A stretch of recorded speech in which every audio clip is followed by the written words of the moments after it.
Welcome into the latest Mac and Mose. Andy McNamara joined as always by the editor-in-chief of GoDucks.com, Rob Mosley. We're here to recap Oregon's 52-49 defeat down in Berkeley against the Cal Bears, a double overtime effort.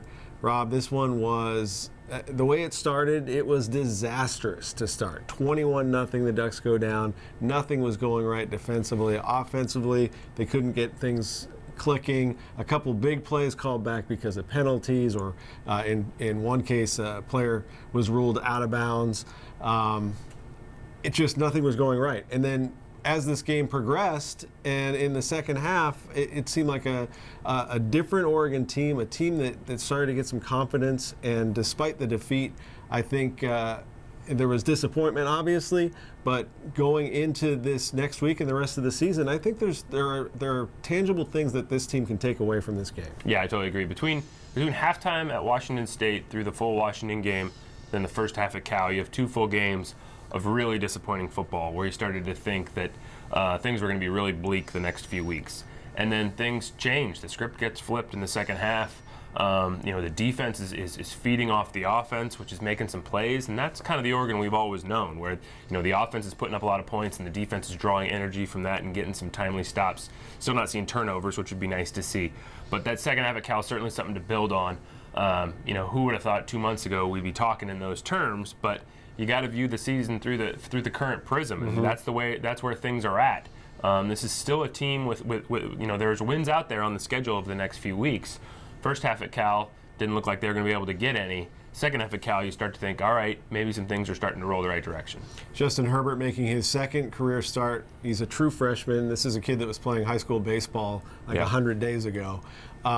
Just a phenomenal effort in the second half. Finished the game with 6 touchdowns. Now, it wasn't an overtime game, but 5 of those touchdowns came in regulation. He ties the school record.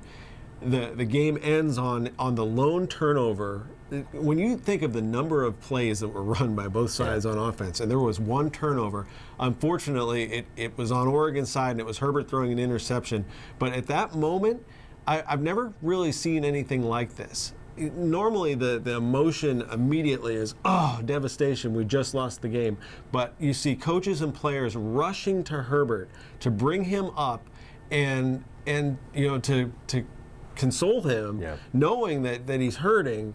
But that to me showed a lot about just where this team is headed and where their minds are at right now. Back in the locker room, and I posted a picture after the game you might have seen where David Yost has got his hand on Herbert's shoulder, and Herbert's got his head down, and the emotion's still getting to him. And players are filing by, patting Herbert on the back. And they're not saying keep your head up, they're not saying good job. Every one of them is saying, I love you. I love you, Herbert. I love you, Herbie. Love you, buddy. That's the way these guys feel about each other and about this quarterback at this point. Good teams have struggles that they're able to look back on and draw strength from, and mistakes that you make that you're able to file away so that you don't make them again. This is a game, that's a play. This is a season, I think, that in the next year or two, a lot of these guys that are going to be back are going to be able to look back on and say, okay, that was really valuable experience to get us where we want to go. And hopefully that's where things are going where they want to go over the next couple of years, and that proves fruitful. 7 games in, Oregon is 2-5. The last play of this game ends it. Earlier in the season, 2 other games came down to the last play. So it's like you say, there are things that they'll be able to look back on, and I think moving forward they're going to be able to take some positives from this really rough stretch that they're going through. Some other notables to talk about. Tony Brooks-James, again, a bright spot in this one. He had 15 carries, over 100 yards, scored another touchdown. As I mentioned earlier, had a long run called back because he was ruled to have stepped out of bounds. There were some still photos on the internet you may have seen that showed that he may or may not have, but that's football. Breaks sometimes go your way, sometimes they don't. But another positive effort from him. Royce Freeman in this one never got going. I just don't know. He clearly wasn't himself out there. He didn't have the burst that we're used to. Had a bunch of carries for negative yardage, more negative yards in this game than he had all of last year, and against a Cal rushing defense that certainly wasn't stout, at least statistically coming into this one. So Royce was just not quite all there in this one. However, on the flip side, Charles Nelson had one of his better games at receiver, scored a couple of touchdowns. Helped Herbert out. The tight ends all got involved.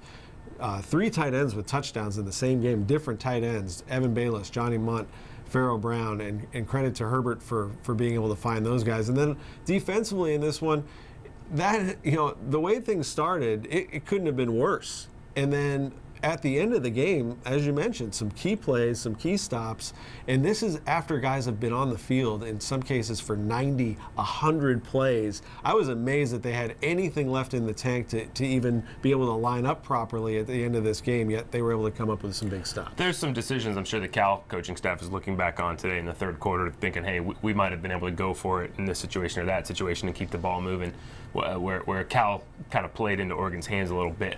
But yeah, you look at the energy guys like Kalana Pelu brought, Troy Dye always, Brendan Schooler. Troy Dye, Brendan Schooler are Oregon's number 1 and number 2 tacklers on the season. Oregon's the only team in the country with 2 freshmen as the top 2 tacklers on the team, and they're both true freshmen. Yeah. But that stat applies whether redshirt or true freshmen. So they're and as devastated as Justin Herbert was after the loss, Brendan Schooler was that devastated. I mean, you saw his comments after the Washington game. This is a guy who doesn't stand for losing, and you saw, and he was emotional as heck in the locker room after the Cal game as well. This is a guy who cares just to the extent Herbert cares. Again, the foundation's being built with some guys who are quality players, and just the passion for the game is there, and you see it on their faces, win or lose. So, just one more thing where you look and say, hey, this season is not going how anybody wants it to go, but there's a foundation being built, and so there's definitely hope for the future, near and far. I think too, you see guys go down. The program doesn't discuss injuries, but when you're watching the game on television or in person and you see guys get hurt, obviously you know what's going on. But guys that had to be helped off the field, that come back into the game because they're needed.